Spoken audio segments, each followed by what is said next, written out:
ٹھیک ہے، بہت سے لڑکے امریکہ میں شادی کر لیتے ہیں اور سب کے والدین کو ہارٹ اٹیک نہیں ہوتا، لیکن روہیل نے 2 سال سے شادی کر رکھی تھی، اور سب سے بڑھ کر اس نے ایک نیپالی بدھسٹ سے شادی کی ہوئی تھی۔ ابا قدرے روشن خیال تھے، لیکن اپنی اقدار اور مذہبی حدود کا پاس انہیں بہت تھا، اور روہیل کے حوالے سے انہوں نے بہت خواب دیکھے تھے، بہت مان تھا ان کو اس پہ۔ وہ ایک دفعہ کہتا تو صحیح، مگر اس نے خود ہی سارے فیصلے کر لیے۔ شاید وہ جانتا تھا کہ کہنے کا کوئی فائدہ نہیں ہے، کیونکہ وہ لڑکی بدھ مت کی پیروکار تھی۔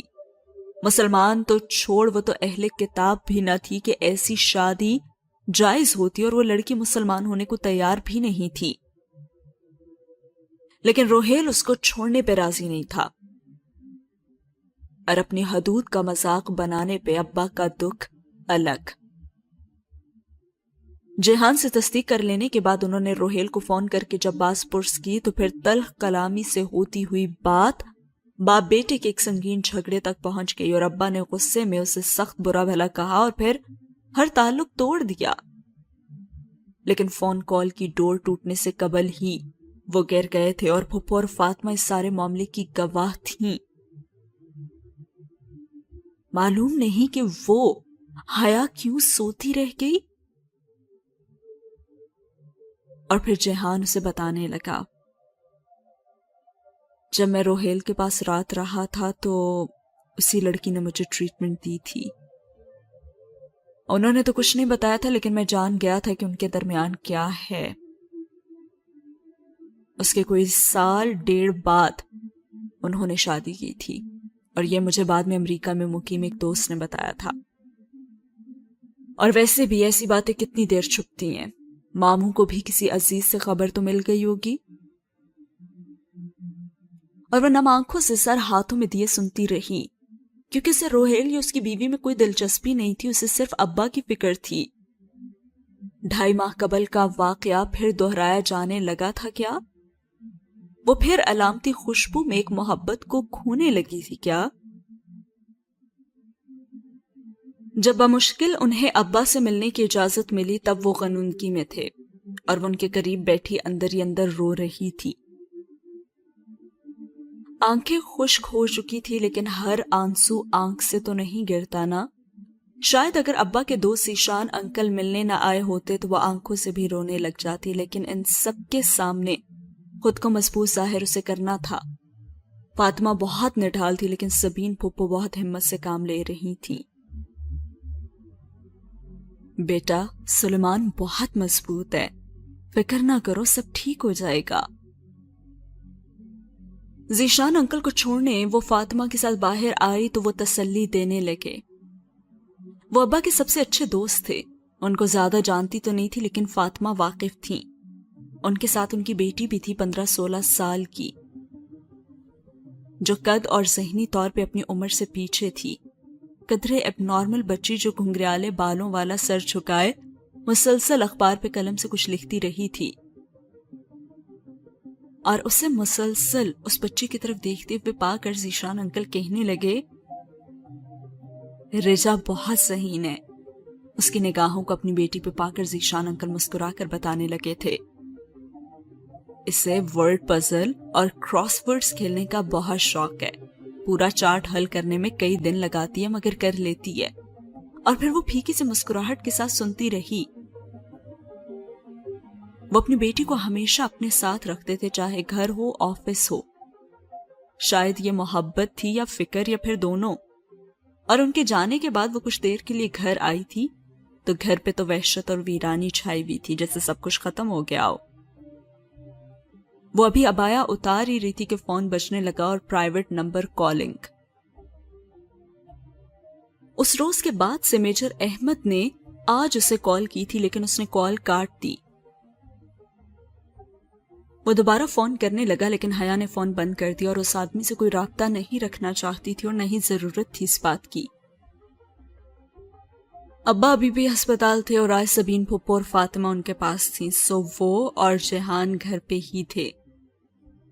وہ شام کا وقت تھا، لیکن روشنی باقی تھی۔ حیا چھت پہ منڈیر کے ساتھ لگے جھولے پہ بیٹھی ابا کے گملوں کو دیکھ رہی تھی، اور آج ان پہ سائے نہیں گر رہے تھے،